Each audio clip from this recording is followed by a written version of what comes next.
Bienvenue au bulletin d'information de Magnificat TV consacré à l'actualité de l'Église. Aujourd'hui, jeudi 13 mai 2021, voici les titres.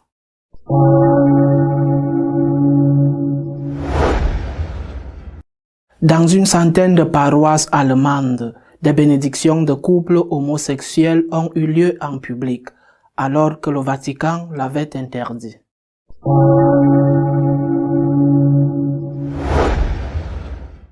Les réactions à ce qui s'est passé en Allemagne ont été très peu nombreuses. Seule une poignée d'évêques ont exprimé publiquement leur rejet.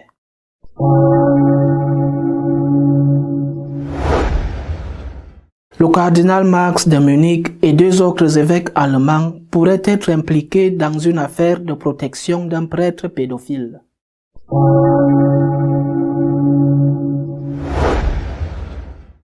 Le défi lancé au Vatican a été consommé en Allemagne. Une centaine de paroisses ont organisé des cérémonies de bénédiction pour les couples homosexuels dans ce pays. Dans 109 paroisses allemandes, soit 10% du total, dont une dans la ville suisse de Zurich, des cérémonies de bénédiction des couples homosexuels ont lieu le lundi. De telles cérémonies avaient été expressément interdites par le Vatican. La conférence épiscopale allemande avait demandé qu'elle n'ait pas lieu, estimant que ce n'était pas le moment. La plupart de ces célébrations de bénédiction ont eu lieu dans le nord-ouest du pays, et certains ont même eu lieu dans des diocèses où les évêques s'étaient prononcés contre elles, comme Cologne. Pour l'instant, aucune sanction n'est prévue contre les prêtres officiants, bien que plusieurs évêques aient déjà déclaré qu'ils ne leur feraient rien. Ce qui s'est passé est un défi clair au Vatican, et plus particulièrement au pape. Ainsi, l'un des prêtres célébrant ces bénédictions, Wolfgang Rothe de Munich, a accusé François de susciter à plusieurs reprises des espoirs qui ne sont ensuite pas réalisés, voire brutalement écrasés. Ce même prêtre, par ailleurs, a remercié les médias de l'archidiocèse de Munich pour l'accueil favorable qu'il avait reçu pour la cérémonie de bénédiction qu'il avait effectuée dans une paroisse du diocèse.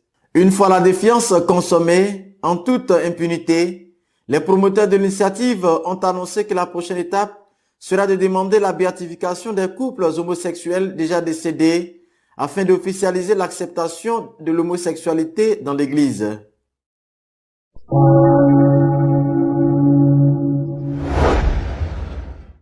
Seuls quelques évêques ont manifesté leur rejet de la bénédiction des couples homosexuels qui a eu lieu lundi en Allemagne. Avant que la bénédiction n'ait lieu, un groupe de prêtres et de laïcs, principalement brésiliens et portugais, dirigé par le cardinal Sen et Monseigneur Schneider, avait demandé au pape d'empêcher la bénédiction des couples homosexuels. Parmi ceux qui avaient prévenu de la gravité de ce qui allait arriver, il y avait aussi le cardinal Ruini, qui était vicaire de Rome auprès de Saint Jean-Paul II. Ruini a précisé que personne dans l'Église n'a le droit de procéder à de telles bénédictions. Je ne nie pas qu'il y ait un danger de schisme, mais j'ai confiance qu'avec l'aide de Dieu, il peut être évité, a déclaré le cardinal italien. Après la bénédiction, très peu se sont exprimés. L'évêque de Saint-Sébastien, Monseigneur Munilla, qui avait demandé des prières pour que l'événement n'ait pas lieu, a insisté sur la nécessité de préserver l'unité de l'Église en évitant que chaque pays agisse de manière différente. L'évêque d'Arecibo à Porto Rico, Monseigneur Daniel Fernandez, a rappelé l'enseignement du Vatican et a déclaré que l'Église ne bénit pas et ne peut pas bénir le péché. Il a comparé ceux qui ont procédé à ces bénédictions à Judas, puisqu'ils trahissent Jésus par une bénédiction au lieu d'un baiser. Et il s'est dit confiant que le Vatican se prononcera sur ce qu'il s'est passé.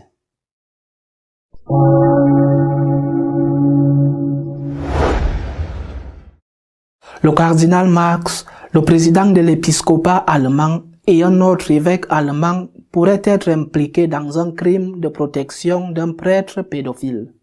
Le canoniste Thomas Schüller pense que le cardinal Marx démissionnera si les soupçons concernant son implication dans une affaire d'abus sont confirmés.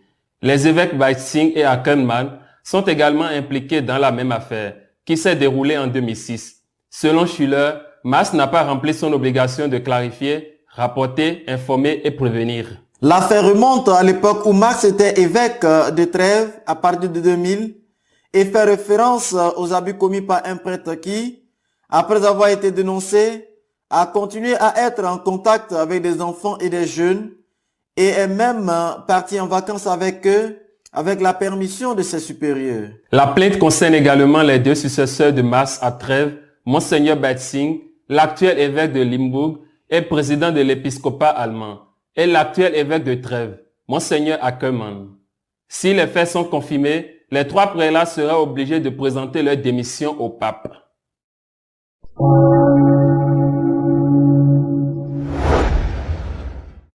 Notre éditorial de cette semaine est consacré à commenter ce qui se passe dans l'Église catholique en Allemagne et les conséquences que cela peut avoir.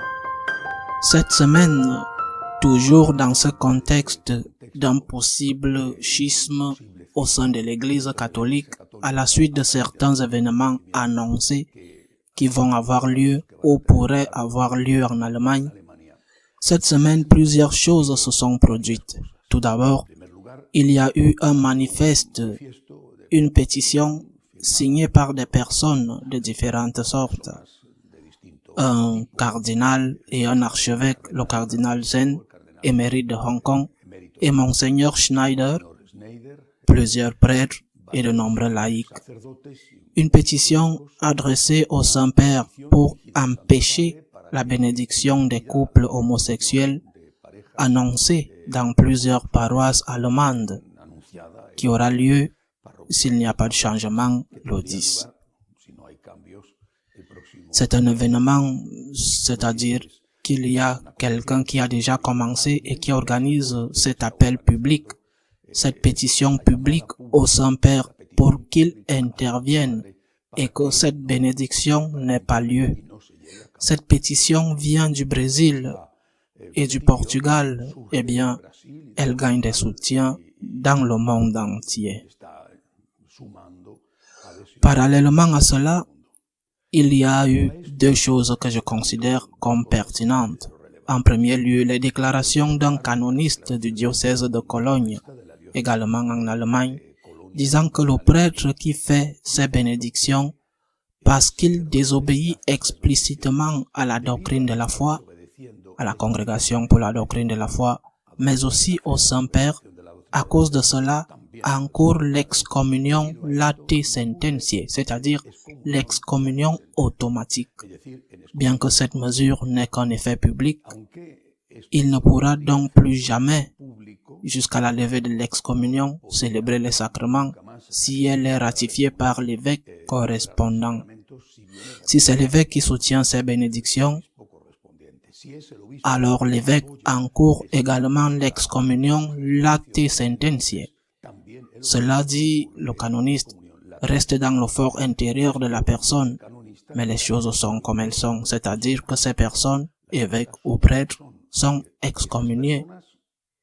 Ils le savent et ils sont excommuniés. Je le répète, c'est l'avis d'un canoniste important, un expert en droit canonique de l'archidiocèse de Cologne en Allemagne. Je pense que cela remet les choses à leur place. Il n'y a plus besoin d'une excommunion explicite par l'évêque ou par le pape, mais automatiquement, late sententiae, ils sont excommuniés. Pour que cela soit public, une excommunion explicite sera nécessaire. Elle sera donnée ou elle ne sera pas donnée, nous verrons ce qui se passera. Mais ce qui est peut-être le plus remarquable, me semble-t-il, c'est ce qui a été publié dans un journal allemand de la ville d'Augsbourg, qui rapporte la dénonciation qui survient dans une ville allemande, à Münster, la dénonciation contre 3 évêques. L'un d'eux n'est autre que le cardinal Marx, archevêque de Munich, l'autre, Monseigneur Betzing, qui est le président de la conférence épiscopale allemande, et le troisième est l'évêque de Trèves. Ces 3 évêques, selon cette plainte, seraient impliqués dans la dissimulation d'un abus sexuel commis par un prêtre. Si c'est le cas, maintenant la plainte devra prospérer, mais elle devra aller au tribunal bien. Mais si c'est le cas, il est clair que les 3, le cardinal Marx et le président des évêques allemands parmi eux, tous les 3 devraient automatiquement déposer leur démission de sorte que le développement du synode et les événements qui y sont liés prendraient en Allemagne un virage à 180 degrés, parce que si deux des principaux promoteurs, le troisième, celui de Trèves, est également impliqué à un niveau inférieur. Si deux des principaux promoteurs de tout ceci sont accusés de protéger un pédéraste et font l'objet d'une enquête civile et sont démis de leurs fonctions, je le répète, le virage que prendra tout ce processus, sans aucun doute, sera spectaculaire. Je crois que ce sont trois événements, je le répète, qui ont eu lieu cette semaine et qui peuvent éventuellement marquer ce qui peut se passer le 10 lors de l'annonce de la bénédiction des couples homosexuels et ce qui peut se passer le 15 lors de l'annonce de la cérémonie au cours de laquelle aura lieu l'intercommunion avec les protestants. Je veux dire quelque chose qui me semble important. Lorsque l'on défend une thèse, il faut faire très attention à ne pas offenser qui que ce soit. Les mots, même si tu as raison, les mots peuvent faire beaucoup de mal. Il n'y a aucune raison d'offenser, il n'y a aucune raison d'insulter. En matière de défense, si on tombe dans l'agressivité, on perd la raison, même si on a absolument raison. Je dis cela parce que parfois certaines personnes font plus de mal que de bien à la cause qu'elles défendent. L'Église est très respectueuse dans ses manifestations publiques, peut-être pas dans le passé, mais certainement maintenant dans son traitement des personnes homosexuelles, et c'est ainsi que cela doit être. Nous devons faire très attention au langage afin de ne pas offenser qui que ce soit. La Congrégation pour la doctrine de la foi a dit délicatement que ces personnes doivent être traitées avec toute la dignité qu'elles méritent et que seulement on ne peut pas, ce sont les mots de la Congrégation, on ne peut pas bénir un péché. De là aux insultes, il y a un abîme. Et il faut être très prudent dans les expressions car celles-ci se retournent contre celui qui les prononce, même s'il a raison. Une autre chose qui me semble importante, c'est une opinion bien sûr, que si c'est mauvais de bénir un péché, c'est bien pire de commettre un péché. Et je fais référence à la possibilité pour les protestants de communier. L'accent est mis presque exclusivement sur la question de la bénédiction des couples homosexuels et on laisse de côté ce qui peut se passer puisqu'on annonce que cela se fera le 15 avec l'intercommunion des protestants. Que celui qui le veut, selon sa conscience, reçoive la communion. Cette maxime, appliquée bien sûr non seulement aux protestants, mais à qui veut, cette maxime conduit à une dévalorisation complète de la Sainte Eucharistie et c'est la permissivité qui va provoquer tant de sacrilèges, tant de communions sacrilèges de personnes, sans être préparées, sans appartenir à l'Église catholique, sans être en communion avec l'Église catholique, en communion de doctrine et en communion avec le Christ dans leur conscience, c'est-à-dire en communion avec le Christ, sans être en péché mortel, les gens vont communier. C'est un sacrilège et cela me semble beaucoup plus grave, sans enlever la gravité de l'autre, mais cela me semble beaucoup plus grave parce que c'est un sacrilège contre la personne même de Jésus-Christ, réellement présent dans l'Eucharistie. Si nous tolérons les abus de l'Eucharistie, si nous tolérons ou même promouvons, comme certains le font, les abus contre l'Eucharistie, les offenses contre Jésus présents dans l'Eucharistie, l'Église a cessé d'avoir un sens. L'Église est pour le Christ est le début et la fin de l'Église, il est l'alpha et l'oméga. Si nous renonçons à la mort du Christ, si nous permettons et même encourageons l'offense du Christ, quel sens a encore l'Église? Pour ce, ne focalisons pas notre attention sur le 10 mai, qui ne me semble pas sans importance, au point de provoquer, selon ce canoniste, l'excommunion late sententiae. Focalisons, mettons toute notre attention et notre intérêt à ce que Jésus-Christ, notre Seigneur, réellement présent dans l'Eucharistie, ne soit pas profané. C'est là qu'il faut mettre l'accent. D'autre part, je l'ai dit la semaine dernière, La Congrégation pour la doctrine de la foi et bien sûr avec le soutien du pape et du Conseil pontifical pour l'unité des chrétiens ont déclaré de manière tout aussi catégorique, même si ce n'est pas si récent, mais ils ont déclaré, le cardinal Ladaria étant à la tête de la Congrégation pour la doctrine de la foi, que les protestants ne peuvent pas recevoir la communion. Par conséquent, si une chose va de pair, une désobéissance va de pair avec l'excommunion late sententiae, j'imagine que l'autre désobéissance, à plus forte raison, entraîne également l'excommunion late sententiae. Dans la première, les prêtres seraient impliqués parce qu'aucun évêque n'a dit qu'il bénirait les unions homosexuelles, mais qu'ils aient dit qu'ils ne feraient rien contre les prêtres qui bénissent ces unions. Mais au contraire, dans l'acte du 15, il y a des évêques impliqués, parmi eux Monseigneur Bessing, qui est celui qui a promu, en tant que président de l'épiscopat, cet acte écuménique. Prions. La situation peut soudainement prendre une tournure inattendue. Prions, mais faisons aussi notre part, élevons nos voix pour être entendus par ceux qui ont le pouvoir de prendre des décisions, mais n'offensons jamais personne. N'offensons pas, parce que si nous offensons, si nous sommes agressifs, si nous insultons, cela se retournera aussi contre nous.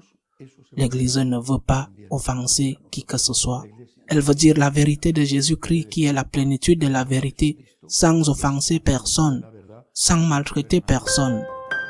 Prions, faisons ce que nous pouvons pour que ces choses ne se produisent pas. À la semaine prochaine, si Dieu le veut.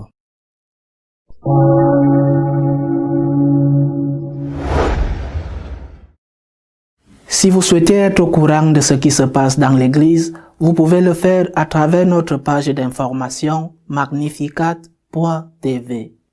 À la semaine prochaine, si Dieu le veut.